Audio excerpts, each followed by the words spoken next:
Olá, eu sou o professor Johnny Barbosa. Seja bem-vindo à nossa aula sobre o Barroco no Brasil.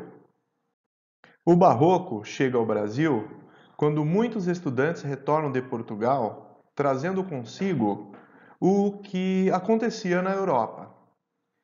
Isso ocorre no final do século XVII e marca o início da produção da literatura, da pintura e da escultura brasileira.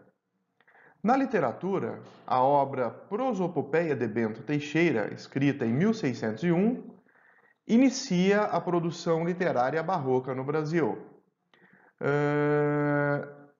Na colônia, no Brasil colônia, Salvador e Recife eram os centros urbanos da época. A economia girava em torno da produção da cana-de-açúcar, mas com a descoberta e a exploração de ouro em Minas Gerais, houve um grande crescimento econômico e populacional no país, o que resultou na transferência da capital de Salvador para o Rio de Janeiro. O Barroco no Brasil repete as características europeias, ou seja, o embate entre o teocentrismo e o antropocentrismo, o religioso e o profano.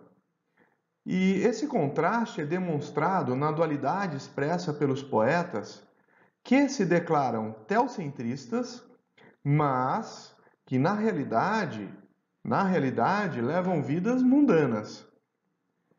Assim como em Portugal, as obras no Brasil são marcadas pela linguagem dramática, pelo rebuscamento, pelo exagero nos detalhes, o uso das figuras de linguagem, do cultismo esboçando o jogo de palavras e o conceptismo esboçando o jogo de ideias.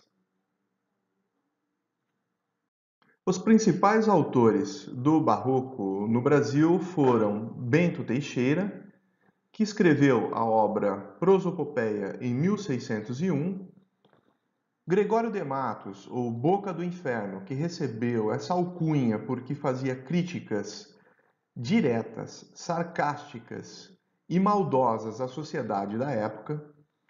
Ele escreveu poesias líricas, eróticas, religiosas e também satíricas. Manuel Botelho de Oliveira, que foi o primeiro autor a publicar versos no estilo barroco, e ele publicou Música do Parnaso em 1705.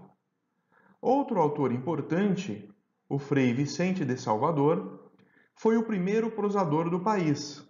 Dentre as suas obras se destacam História do Brasil e História da Custódia do Brasil.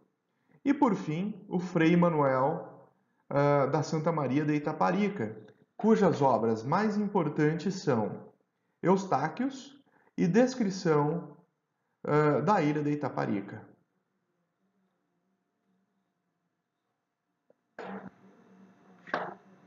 Terminaremos a aula de hoje com um trecho de um poema de Gregório de Matos.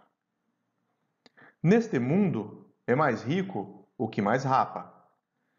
Quem mais limpo se faz, tem mais carepa. Com sua língua, ao nobre o vil decepa. O velhaco maior sempre tem capa. Vejo vocês na próxima aula. Até mais.